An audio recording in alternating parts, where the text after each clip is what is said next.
মাশাআল্লাহ তাদের থেকে বেশি সুন্দর। আলহামদুলিল্লাহ। তো বাবা, তোমার সাথে কোনো গার্জিয়ান আছে নাই? না গার্জিয়ান আছে না, আমি একলাই। অসুবিধা নাই। কি কাজ করো? একটু দেখ, মনে করেন মাটি কাটা থেকে শুরু করে আর রাজমিস্ত্রি পর্যন্ত, জুতা সেলাই থেকে চন্ডিপাঠ, এমন কোনো কাম নাই যেটা আমি করি না।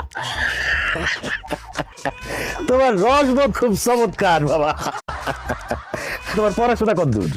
আমার পড়াশোনা মনে করেন matric fail, diploma engineering, honours masters, কোনো কিছুতে কিছু যায় না।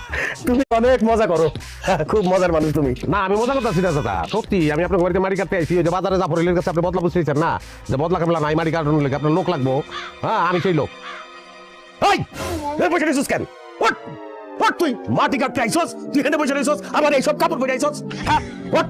এখানে বসে রইছিস আবার। পোশাক আশাকের সমস্যাটা কি আমি এটা বুঝতে পারছি না। শুনেন, আমার ছোটবেলা থেকে আমি এইরকম একটু পোশাক আশাকের ব্যাপারে সচেতন, সবসময় ফিটফাট থাকি। আপনি আমাকে গ্রামে খোঁজ নিলে জানতে পারবেন, আমি নিজের সবসময় ফিট বাবু কই।